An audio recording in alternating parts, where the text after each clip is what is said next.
Good evening and welcome back to Wednesday evening. The results were out today for the hackathon that I had participated. The second round jury results were out, the final results. We didn't make it through, we didn't win the prize, which is okay. I think I've been continuously telling over the last two times that not that I anticipated a prize, but what was more disturbing, I would say, probably is that we missed the prize by a very small margin. Okay, apparently there were two categories. One is solutions and other one is the use cases, and we had competed in the use cases, which is basically an idea with all wireframe and architecture. But when it came to judging, they told that they will shortlist eight winners instead of five, which was told before. So my assumption was that it would be four solutions and four use cases, but eventually they had done something like six solutions and two use cases. And even in the six solutions, apparently there was some tie, so they had to give it to two people, and they eventually called it like seven solutions won a prize and two use cases. But when it came to use cases, ours was third apparently, and that's what I got to hear, that it was quite close. But eventually when it went for the voting or the final decision, the jury actually went for the one which won the second prize and not us. So it's not that we didn't win, that kind of making me feel bad, but it's just that the small margin. And I had the confidence that the idea what we had presented was really practical. I think that's what I wrote in the second slide also. It was like it's a very practical solution to real world problems. That's what I had written in the second slide. But anyway, it's left to the jury. There's nothing much you can do. I think we'll just move on. I guess I'll stick to my words. I'll have to reach out to the organizers to figure out if I can go ahead and publish this idea to the outside world. I'll keep you guys posted on that one, probably in the coming weeks or something like that. I don't know when I'll reach out, because their responses have slowed down, because I think people are continuously asking about the jury feedback and criteria and all those stuff. So they intentionally, I think, probably have reduced the responses, but it's okay. I will wait for some more time and then we do it. So that's about an update on the hackathon result.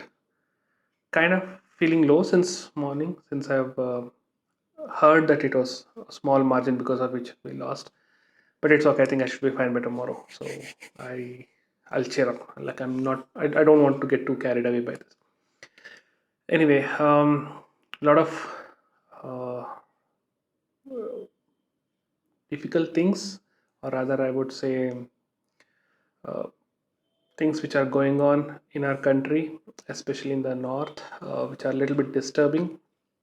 And yesterday's news, last night news, where it confirmed about what happened to our army and all those stuff, in a kind of like a small tussle that happened in the border with our neighboring country. Again, that is still sort of there in my head since last night. And it's, see, most of the times it's not the news which actually happened, it's all the things which happen around it. Okay, so many contradicting views and so many contradicting things. I think I told about perspectives a few days back, and that's exactly what matters here. Media plays a very critical role in such things. These are extremely sensitive topics, extremely, when you're talking about political disturbance between countries and army coming into picture. These are extremely sensitive things. All that our media looks at is how best they can get the attention, how the TV channels can get the best attention for the TRPs, and moreover all these things, like some extremely random uh, tweets coming up, and that going viral. And it could be even the rumors, but it is going viral. So many things about like how many of our army folks were affected because of what happened yesterday in Ladakh, and what happened on the other side, what was the casualty on the other side. So many contradicting things, and every news person or every news channel or every kind of personality, the media personality on the Twitter, they're just coming up, cooking up with their own stories. And there are people who are coming from outside our country and not even from our neighboring country. They are coming and claiming some random stuff, telling that they have a valid source for all this thing. All that this will do is basically create more trouble. It's as simple as that. That's what I'm. It's not only in this matter, in any sensitive thing, be it like the COVID situation, be it political, be it elections, any stuff. So it'll just aggravate the situation. I think that's exactly what media needs to be sensible about and sensitive about. But I don't think so that's the case. And breaking news putting out like their death is more than ours and all the stuff. Another weird thing that I've seen is the very thing something like this happen, the media literally goes chasing to the family members of those who are affected. And today morning when I opened the newspaper, I think in the very third or fourth sheet, I see that the family members photo of the person who passed away yesterday, our colonel, his parents are sitting in some place. I don't know, it's their house or somewhere else, and they're literally surrounded by media people, people with cameras, people with smartphones, everything. At least give them some space. Okay, something has happened in their family, and it's not even like 12 or 24 hours. Why do you have to take an opinion about this whole incident from their own parents? Just give them, let them digest the news, let them get over this trauma and all this stuff. I don't know. Our media is like they just want first impression stuff, and I follow quite a few defense journalists on Twitter, and it seems the actual media guys, they try to reach them out and tell like, what is your first impression about this? What is your thoughts about this? Why do you need thoughts? Let's. I think it's our defense ministry, it's our prime minister and the home minister to take decisions and give opinions and sort this out, not lead this to anything.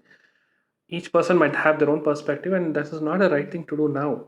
Okay, and it's extremely critical situation. Like if some statement goes wrong somewhere else, and it can lead to a bigger catastrophe. People don't understand that, and that's exactly what's happening even in the Sushant Singh Rajput's case as well. Everyone taking a dig at every other directors, every other celebrities, and everything. You just need to be a little bit sensitive. It happened even during the COVID press, what you call press statements by our Prime Minister. And I think during the lockdown 3 or something, I was watching this live broadcast, which wherein our Prime Minister was actually talking. What he's talking and what is getting shown as a breaking news, translated into the regional language, is totally different.